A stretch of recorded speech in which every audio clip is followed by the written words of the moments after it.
An old family picture from 1890 reveals a terrifying detail. When zoomed in, antique dealer Rebecca Martinez had been attending estate sales for over 20 years, but something about the Victorian mansion in Salem, Massachusetts made her uneasy. The Whitmore estate had been sealed for decades after the last family member died without heirs. As she browsed through dusty rooms filled with period furniture and artifacts, Rebecca found herself drawn to an ornate wooden frame hanging in the dimly lit hallway. The photograph inside was typical of late 19th century family portraits. A stern-looking family of 5 posed rigidly in their Sunday best. The father, a distinguished man with a thick moustache, stood behind his seated wife, while their 3 children, 2 girls and a boy, were arranged around them. The date 1890 was inscribed in fading ink at the bottom of the frame. What caught Rebecca's attention wasn't the family itself, but the exceptional quality of the photograph. Most images from 1890 were grainy and unclear, but this one showed remarkable detail in the clothing, furniture, and even the wallpaper behind the family. She noticed the children's expressions seemed unusually tense for a formal portrait, their eyes wide with what looked like barely concealed fear. Rebecca purchased the photograph along with several other items, intrigued by its unusual clarity and the story it might tell. Little did she know that this seemingly innocent family portrait would soon reveal a secret that had been hidden for over 130 years. Back in her Boston antique shop, Rebecca decided to clean and restore the photograph before putting it up for sale. As she carefully removed it from its frame, she noticed the image was printed on unusually thick photographic paper for the era. Using a high-powered magnifying glass to assess its condition, she began examining the details more closely. The first thing that struck her as odd was the positioning of the family members. While formal Victorian portraits typically showed subjects sitting perfectly still due to long exposure times, this family seemed to be captured in a moment of subtle movement. The mother's hand was slightly blurred as if she had been trembling, and the youngest child's eyes were looking off to the side, rather than at the camera. But it was when Rebecca focused on the background that she noticed something truly disturbing. In the ornate mirror hanging on the wall behind the family, she could see a reflection that didn't match what was in the room. Instead of showing the photographer or the camera equipment, the mirror revealed what appeared to be several shadowy figures standing behind where the photographer should have been. Rebecca adjusted her magnifying glass and looked closer. The figures in the mirror were dressed in dark clothing and appeared to be holding what looked like restraints or ropes. Her hands began to shake as she realized this might not be a willing family portrait at all. She immediately called her friend, Dr. James Harrison, a historian specializing in 19th century photography at Harvard University. Dr. Harrison arrived at Rebecca's shop the next morning, skeptical but curious about her claims. As he examined the photograph under professional-grade equipment, his expression grew increasingly serious. "This photograph is definitely from 1890, he confirmed, but the circumstances surrounding it are highly unusual. The quality suggests it was taken by a professional photographer with access to the best equipment of the era." His examination revealed additional disturbing details. The children's clothing, while expensive, showed signs of being hastily put on. Buttons were misaligned, and the youngest girl's dress was wrinkled as if she had been dressed by someone else. More troubling were the barely visible marks on the father's wrists, which appeared to be rope burns or restraint marks. Dr. Harrison began researching the Whitmore family history. Records showed that Edmund Whitmore was a wealthy textile manufacturer who had built his fortune during the Industrial Revolution. His wife, Catherine, came from an established Boston family. They had 3 children, Margaret, 14, William, 12, and little Emma, 8. The family had lived in the Salem mansion since 1885. What Dr. Harrison discovered next sent chills down his spine. According to newspaper records from October 1890, the entire Whitmore family had vanished without a trace. Their disappearance had been front-page news in Boston papers for weeks. The house had been found unlocked with no signs of struggle, as if the family had simply walked away from their lives. No bodies were ever found, no ransom notes were received, and no witnesses came forward. The case had remained one of Massachusetts' most enduring mysteries. Armed with this new information, Dr. Harrison contacted Detective Sarah Chen, a cold case specialist with the Massachusetts State Police, who had worked on several historical crime investigations. When Sarah saw the photograph and heard the story, she immediately agreed to open an unofficial investigation into the Whitmore disappearance. Sarah's first step was to have the photograph analyzed by forensic experts using modern digital enhancement technology. The results were more disturbing than anyone had anticipated. Computer analysis revealed that the figures in the mirror weren't photographic artifacts or reflections of furniture. They were definitely human forms, and they appeared to be restraining or threatening someone just outside the camera's view. Even more chilling was the discovery of what appeared to be a message hidden in the photograph. Using advanced imaging techniques, investigators found faint scratches in the wooden frame of the mirror that spelled out "Help us" when viewed under the right lighting conditions. The scratches appeared to have been made deliberately, as if someone had tried to leave a coded message. The forensic team also discovered that the photograph showed evidence of having been taken quickly, possibly under duress. Unlike typical Victorian portraits that required subjects to remain motionless for several seconds, this image captured micro-expressions and involuntary movements that suggested the family was under extreme stress during the photo session.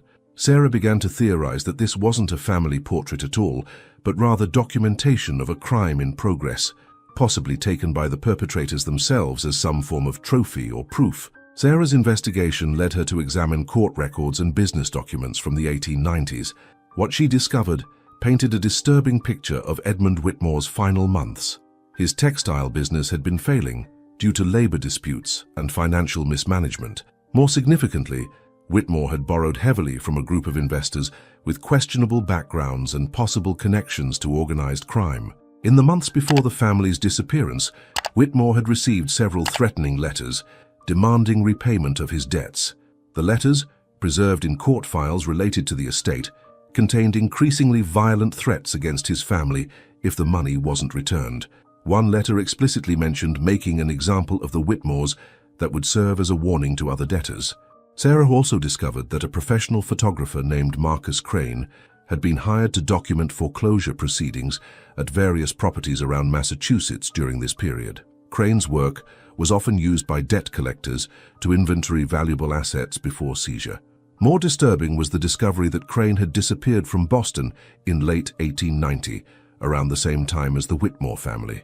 The pieces of the puzzle were beginning to form a horrifying picture. The photograph appeared to be documentation of the family being held captive, possibly taken to prove to other debtors that the threats were real. The exceptional quality and professional nature of the photograph supported the theory that it was taken by Marcus Crane under duress, possibly as part of his cooperation with the criminal organization. Sarah's research into Marcus Crane revealed a tragic story of a man caught between his artistic integrity and criminal coercion. Crane had been one of Boston's most respected photographers, known for his technical innovation and artistic vision. However, financial difficulties had forced him to take increasingly questionable assignments to support his family. Court documents revealed that Crane had been arrested several times in 1889 for debt-related offenses and had been known to associate with criminal elements who used his photography skills for intimidation and documentation purposes. Letters found in the Massachusetts Historical Society's archives, written by Crane's wife to her sister, described her husband's growing fear and desperation as he became more deeply involved with dangerous people. The final letter from Mrs. Crane, dated just days before her husband's disappearance, was particularly revealing. Marcus came home last night shaking and pale. He said they've asked him to do something terrible, something that goes against everything he believes in. He's terrified, but he says he has no choice. I fear for our family if he refuses, but I fear for his soul if he complies. This correspondence suggested that Crane had been forced to photograph the Whitmore family during their captivity, possibly as evidence of the creditor's power and willingness to harm debtors' families. The exceptional quality of the photograph took on a sinister meaning. It was meant to be preserved as a warning to others, which explained why it had survived for so long and why it showed such disturbing detail when examined closely. As Sarah delved deeper into the investigation, she uncovered evidence of what appeared to be the Whitmore family's final hours. Property records showed that the Salem mansion had been visited by several unknown individuals in the days leading up to the family's disappearance. Neighbors had reported seeing carriages arriving at odd hours and hearing sounds of distress from the house.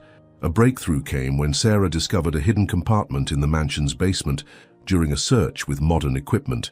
Inside, she found personal belongings that had belonged to the Whitmore children: toys, clothing, and most significantly, a small diary belonging to 14-year-old Margaret Whitmore. The final entries in the diary were written in a shaky, frightened hand. Margaret's diary entries from October 1890 told a horrifying story. Strange men had been visiting the house, threatening her father and demanding money he didn't have. The family had been living in fear for weeks, with the children forbidden to leave the house or speak to neighbors. Margaret wrote about her father's increasing desperation and her mother's constant tears. The final entry, dated the day the photograph was taken, was barely legible. "They came back today with a cameraman. Papa is crying. They made us dress up nice and said we have to smile for a picture. Mama says to be brave." I can hear them talking about what happens next. "I'm scared we won't see another sunrise. If anyone finds this, please remember us as we were, not as they want us to look." This diary entry confirmed Sarah's worst fears about the photograph. It had been taken as documentation of the family's final moments before they were murdered, as an example to other debtors. Sarah's investigation expanded to uncover what appeared to be an organized network of debt collection that operated through intimidation, violence, and murder. The Whitmore case was not isolated. Records showed that several other wealthy families who had defaulted on loans to the same creditors had also disappeared under mysterious circumstances during the 1880s and 1890s. Working with historians and genealogists, Sarah identified at least 6 other families who had vanished after borrowing money from the same network of investors. In each case, the disappearances followed a similar pattern: increasing threats, isolation of the family, and then complete disappearance without a trace. Most disturbing was the discovery that some of these families' former homes had also contained hidden photographs and personal belongings, suggesting a systematic approach to eliminating witnesses. The criminal organization appeared to be led by a group of wealthy businessmen who used legitimate businesses as fronts for loan sharking and extortion. They employed photographers, lawyers, and other professionals to document their activities and provide a veneer of legitimacy to their operations. When debtors couldn't pay, the entire family was eliminated to send a message to others. Sarah realized that the Whitmore photograph was evidence of one of the most sophisticated and brutal criminal enterprises in 19th century New England. The organization had operated for decades, using fear and violence to control a network of debtors, with the Whitmore family becoming one of their most tragic victims. The exceptional quality of the photograph now made complete sense. It was meant to be preserved as a permanent record of the organization's power and ruthlessness. Even though the crimes had occurred over 130 years ago, Sarah felt compelled to give the Whitmore family the dignity of having their story told and their fate acknowledged. Working with the district attorney's office, she prepared a comprehensive report documenting the evidence of the family's murder and the criminal organization responsible. The investigation revealed that members of the criminal network had continued operating well into the 20th century, with some of their descendants becoming prominent members of Boston society. While no criminal charges could be filed due to the passage of time, the exposure of their ancestors' crimes created significant scandal and led to several families quietly making substantial donations to victims' rights organizations.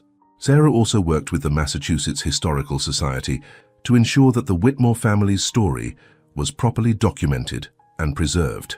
Margaret's diary was donated to the Society's archives, along with the photograph and all evidence uncovered during the investigation. A memorial service was held for the Whitmore family, attended by distant relatives who had never known the true circumstances of their ancestors' disappearance. The photograph that had started as a curiosity in an antique shop had become crucial evidence in solving one of Massachusetts' oldest cold cases. Rebecca Martinez donated the photograph to the Historical Society, stating that she could never have lived with herself knowing the family's story and keeping it for profit.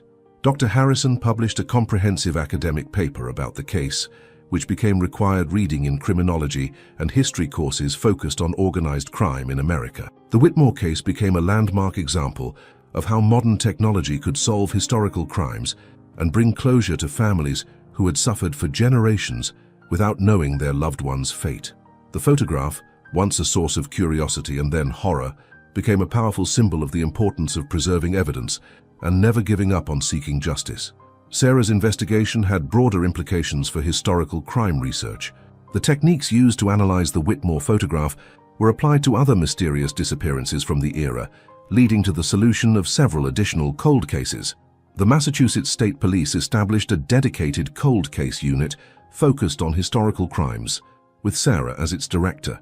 Rebecca Martinez used her experience with the Whitmore photograph to become an advocate for ethical practices in the antique trade, establishing protocols for handling potentially significant historical artifacts.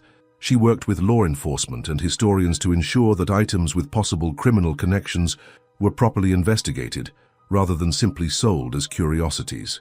The story of the Whitmore family photograph served as a reminder that behind every historical artifact lies a human story, and sometimes those stories demand justice, even across the centuries. The terrifying detail revealed when the 1890 photograph was zoomed in, the evidence of a family's final moments, had finally allowed their voices to be heard and their tragedy to be acknowledged. Margaret Whitmore's final diary entry had asked that the family be remembered as we were, not as they want us to look. Thanks to the courage of those who refused to let their story remain hidden, the Whitmore family was finally remembered, not as victims frozen in a moment of terror, but as a loving family whose lives were cut short by greed and violence, and whose memory deserved to be honored and preserved for future generations.